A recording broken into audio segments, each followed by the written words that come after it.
2 King chapter 4 verse 3. And Elisha said, borrow as many empty jars as you can from your friends and neighbors.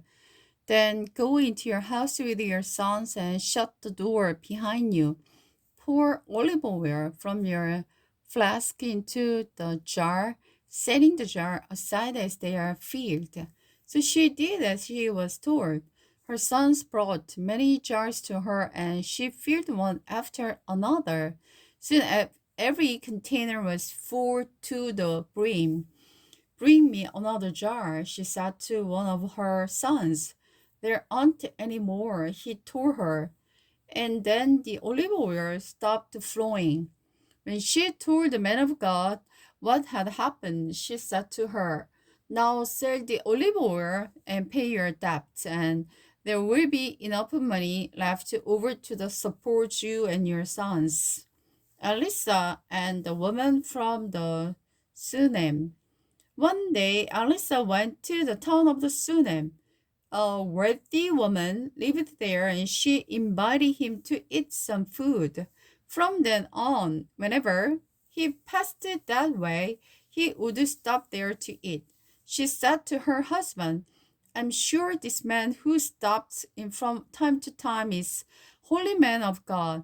Let's make a little room for him on the roof and furnish it with a bed, a table, a chair, and a lamp. Then he will have a place to stay whenever he comes by. One day, Elisa returned to Sunem and he went up to his room to rest. He said to his servant, Gehazi, tell the woman I want to speak to her. When she arrived, Elisa said to Gehazi, tell her that we appreciate the kind concern she has shown us. Now ask her what we can do for her.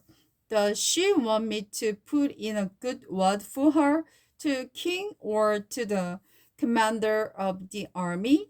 No, she replied. My family takes good care of me. Later, Elisa asked Gehazi, what do you think we can do for her? He suggests she doesn't have a son, and her husband is an old man. Call her back again, Elisa told him. When the woman returned, Elisa said to her, as she stood in the doorway, next year, at about this time, you will have a holding a son in your arms. No, my Rose, she protested. Please don't lie to me like that, oh man of God. But sure enough, the woman soon became pregnant, and at at that time, the following year, she had a son, just as Elisa had said. One day, when her child was older, he went out to visit his father, who was working with the harvester. Suddenly, he explained, my head hurt. My head hurt. His father said to one of the servants, carry him home to his mother. So the servant took him home and his mother had him on her lap. But around noontime he died. She carried him up to the bed of the man of God, then shut the door and left him there.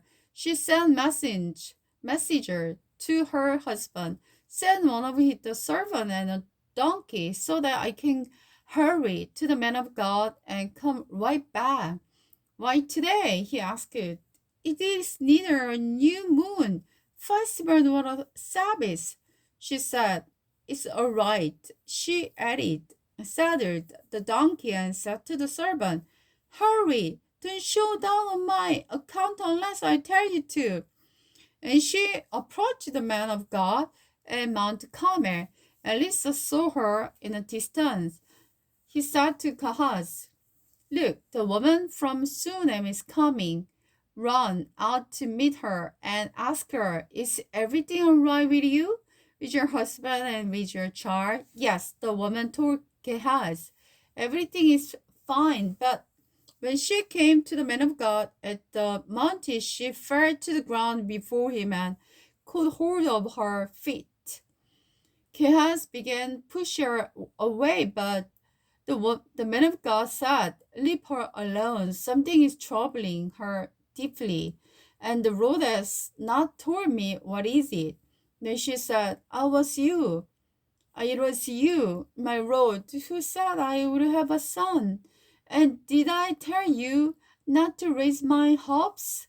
Then Elisa said to Gehazi, Get ready to travel. Take my staff and go. Don't talk to anyone along the way. Go quickly and lay the staff on the child's face. But the boy's mother said, As surely as Lord lives and yourselves live, I wouldn't go home unless you go with me. So Elisa returned with her.